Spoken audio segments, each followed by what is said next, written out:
So some of us have been living with ghosts almost all our entire lives, and we hardly notice this. And the topic is ghosts. So welcome back if you're coming back, and welcome if it's your first time. So you have that one dear person whom you were so fond of, and then suddenly they no longer existed. It's like poof, and they are gone for good. We lose so many people who are dear to us, but there is always that almost very important person. So we still keep living with their spirit even when they are gone. Sometimes you feel them, sometimes you don't. But subconsciously they shape how you interact with other people. And you end up feeling guilty about having any new relationship because you believe that you would be betraying them. But no, that's not true. Neither is it right. You punish yourself by getting satisfied, by accepting the least, and then you end up each and every time with a karmic relationship that makes you end up being numb towards life. Why? Just because you feel guilty and you want to punish yourself for not having had a better relationship with the one that passed away. You think of what ifs and how it could have been, and you really try to compensate that in the relationships you are in, but then you remember you're punishing yourself. So even when the relationship could be going well, we would start to do things to start sabotaging the relationship anyway, because you're afraid to lose. If, for example, you have someone who loves you, you start pushing them away with weird acts and not being emotionally invested. Although you might be having a very good time together, you would look for excuses to make it look as if it was not working. And people feel when what is given, and then you make people give up on you because before you lose them. You think that way you would protect yourself from pain if they ever were to go away. And for the karmic relationship where you accept the least, you might invest in finance, but you would not invest in emotion.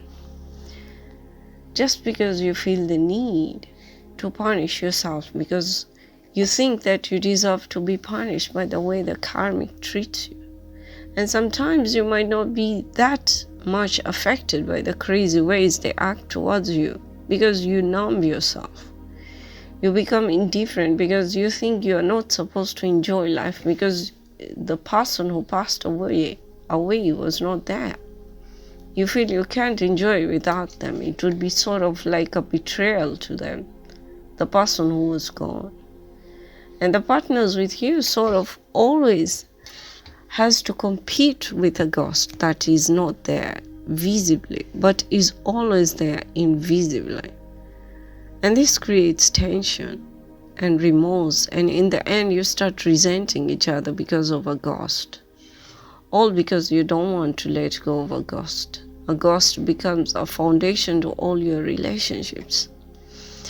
You end up choosing that which don't elevate you. You stop yourself from being your highest potential. You end up getting tested each and every time. There is a lesson that you are supposed to learn, but you don't learn.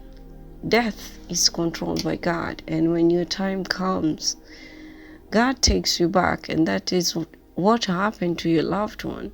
The time had come and they went back. Their death had nothing to do with you. You have totally no control over their passing away. Whatever kind of circumstance they seem to have passed away in, that was a reason to take them back. It was just a reason to take them back to God. Because we lose people sometimes in accidents, or maybe they might have died from some overdose over substances that they were taking. And when they are gone, we blame ourselves. We blame ourselves, thinking that we could have done something to have changed that. But no, everything unfolded as how it was meant to be, and there was nothing you could do about it, because that was a destined kind of a thing. It was destined to happen, and you were meant to move on. That was just a lesson, a timeline that you had to pass through, and you have to find the positive lesson that you learned from that event and not to blame yourself, because blaming yourself is going to blind you from all the good things that you could see from such kind of an event. And when you are blind to that, it's easy for the devil to manipulate your mind and make you think that you are the worst kind of a person on this earth, and make you do all kinds of crazy things that can bring destruction to yourself, personality, reputation, to your character. And so you have to be mindful of how you filter out the positive and the negative impacts of such kind of events and what they mean to you. Okay, people might be like, okay, I'm just here talking and I don't know what I'm talking about. But no, I know what I'm talking about, because I have lived through the same thing. And it is not just until recently I realized a memory which I had buried away in my subconscious for a long time, for years. And believe me, it's so many years. So many years have passed, because this event happened when I was 17. And I guess since 17, I numbed this memory, and it's just recently that I came to realize it. And that's, I guess, somebody in the collective is undergoing such kind of a struggle right now over it, and that's why I had been given back that memory. And I also realized that it shaped my relationships with other people. And I'm guided to use this as an example for someone out there struggling with their emotions. Because this kind of an experience makes you feel like every time you have a relationship with somebody you really like or you are very fond of, you tend to feel afraid that you are going to lose the person. And when you enter into that kind of a psychology, you start pushing away those people, so that you will walk away from them before they walk away from you, so that you will save yourself from the pain of losing them again. And this keeps recycling and recycling until you learn your lesson. And it is only when you realize that it is meant to be a lesson is when the cycle stops. Otherwise, it will keep repeating. It is there to remind you that you are not responsible for anyone's way of living, choice of their lifestyle. And because you feel guilty about their passing away, you want to compensate for it, but you're going about it in the wrong way by choosing the least, by accepting the least which only the karmic people will give. Sometimes it might not be a karmic, but if you are not so much into that person, you will just torture yourself into a relationship. And that is the reason why you end up in a karmic relationship most of the time. And because of that, you're punishing yourself.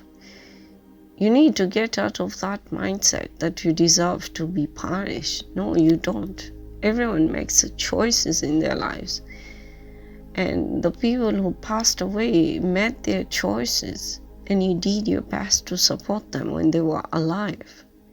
You have no control over anyone. You can make suggestions, but it's up to them to choose.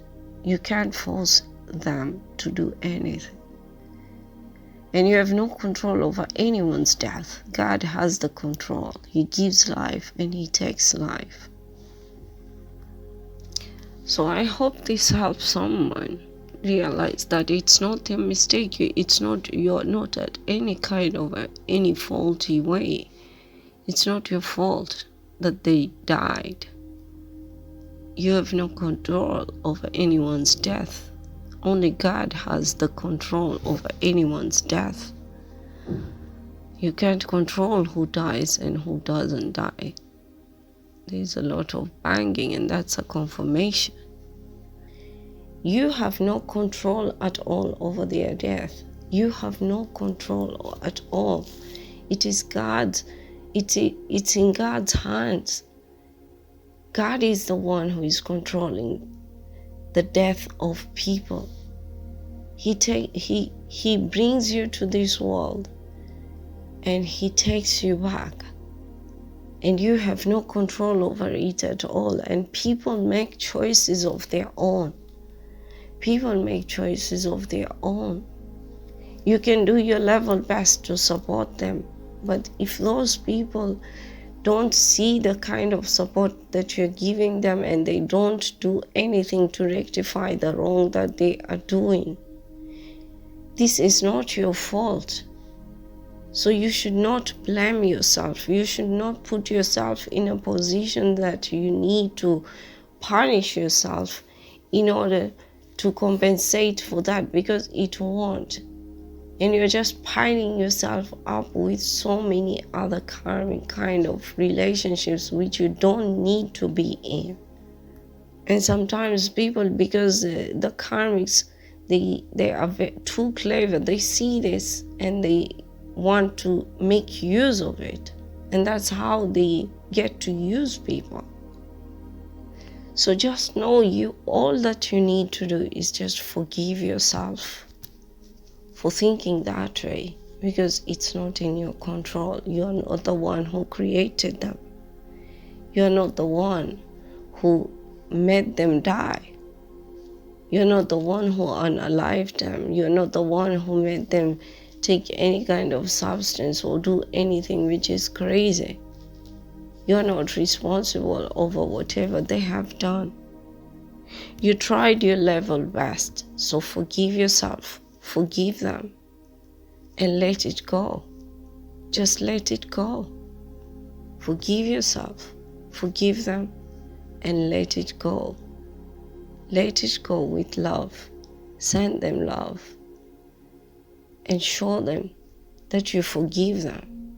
Show yourself that you forgive yourself.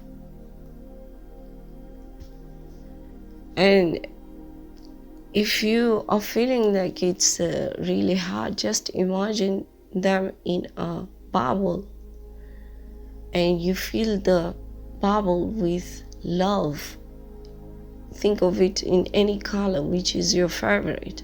Fill it up to the top, and then blow it away. Release them, and that's how you can let it go.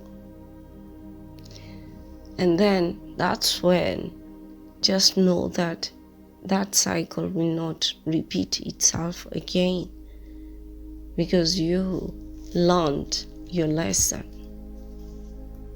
And this is also just what we call loving yourself by doing the right thing. You were not responsible over their death, so stop punishing yourself. And I hope this helps somebody, because this realization really helped me out to understand why, to understand all the karmic relationships I had been having, because I had been allowing all those karmic relationships to go on, thinking that I deserved it. But no, I didn't deserve it. Neither did you deserve it. You don't deserve it. So just let it go. Forgive with love and let it go. And I hope this helps someone. So till next time, take care and God bless.